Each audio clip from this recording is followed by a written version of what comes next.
تو غزوہ احد میں بھی اللہ نے کیا فرمایا کہ جب اتنے شہید ہو گئے تو منافقین کہنے لگے دیکھو ہماری مان لیتے تو یہ سب کچھ نہ ہوتا. تو قرآن کی یہ دوسری آیت جو میں نے بتائی نا, ایک آیت کہ جب کوئی کام کرو تو تمام کوائف مکمل کرو اس کے بعد فیصلہ کرو تو توکل کس پہ کرو؟ اللہ پہ. پھر بھی نقصان ہو سکتا ہے, پھر بھی کیا ہو سکتا ہے؟ نقصان. پھر اس نقصان میں کیا کہنا ہے؟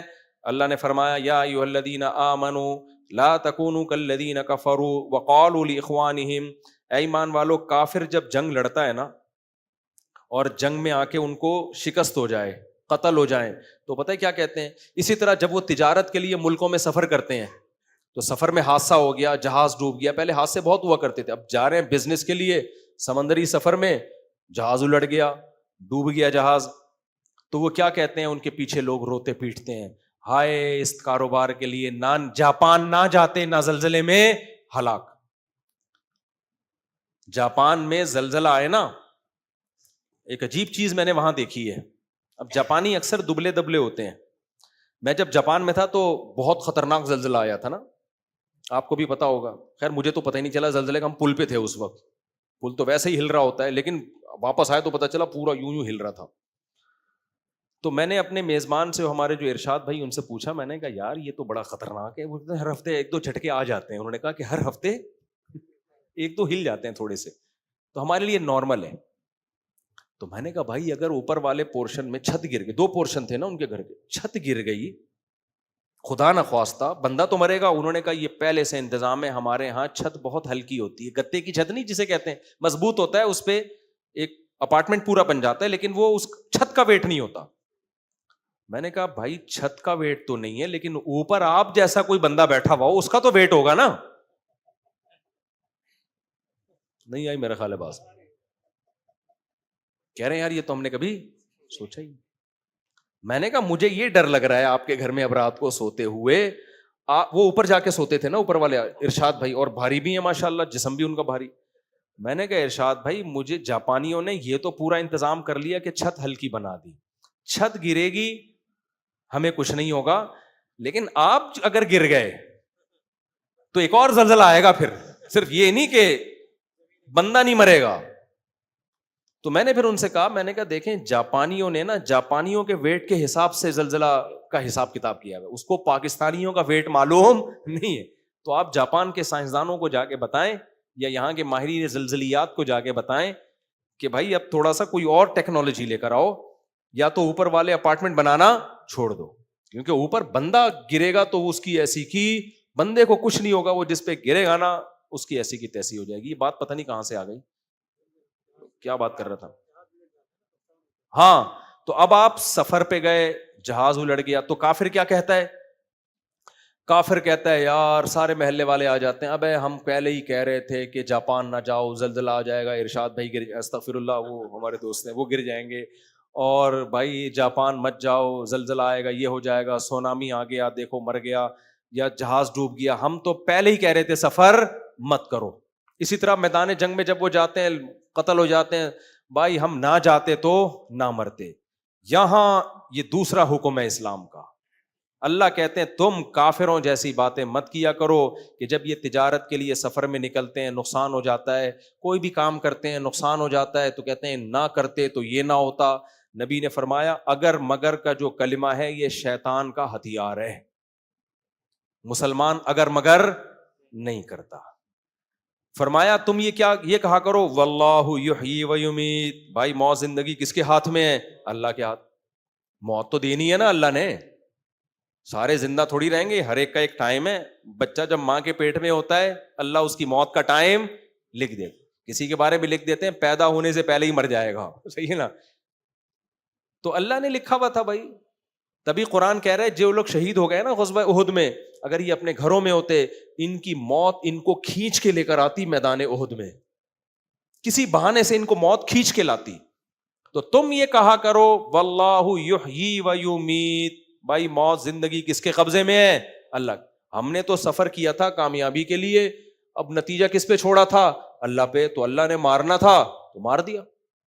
ہمارے ایک ریلیٹو نا شوگر سے بہت بچتے تھے کہ بھائی شوگر نہ ہو جائے مجھے, بہت احتیاط, جو بھی ڈاکٹروں کی پلاننگ کے مطابق ان کا غذائی چارٹ, پھر بھی شوگر ہو گئی, بڑی خطرناک شوگر ہوئی.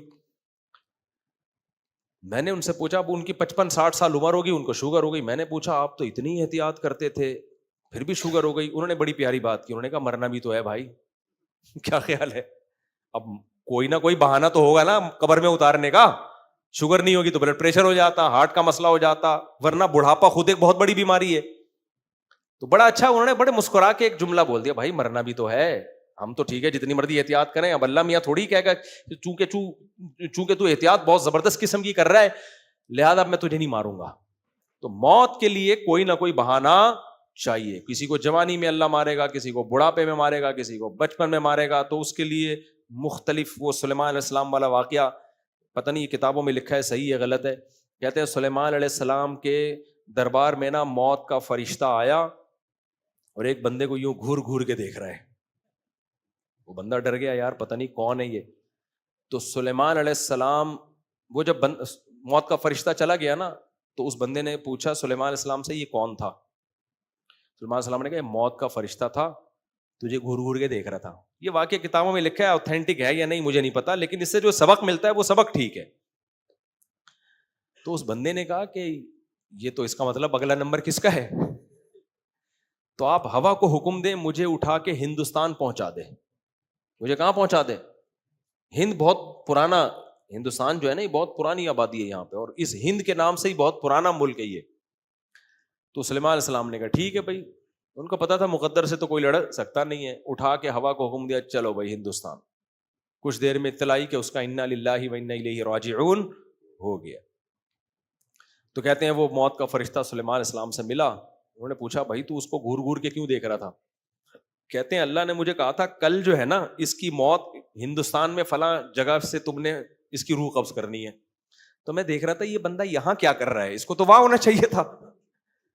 پوری کتنے تیز رفتار گھوڑے پہ بھی بیٹھ کے وہاں جائے گا تو بھی 1 مہینے سے پہلے نہیں پہنچ سکتا.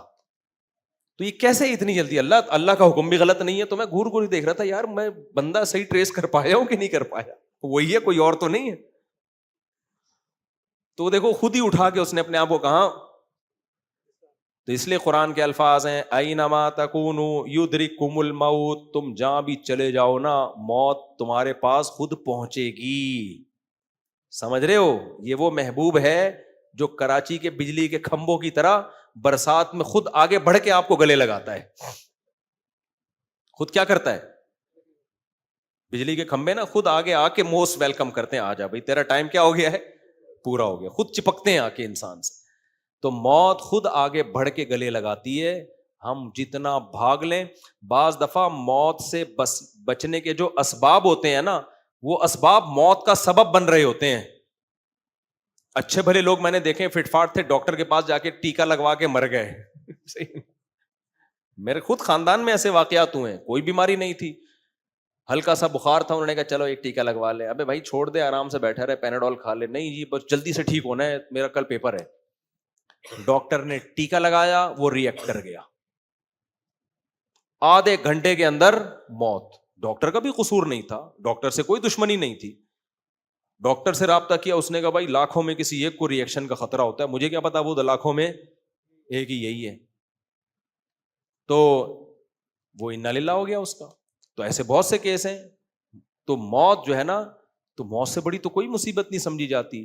جب موت کے بارے میں حکم یہ اللہ کہتے ہیں کوئی بھی نقصان ہو تو تم نے کافروں والی باتیں نہیں کرنی, اگر مگر اگر یہ ہوتا تو یوں ہوتا. تم نے کیا کہنا ہے بھائی یہ کس کے ہاتھ میں ہے,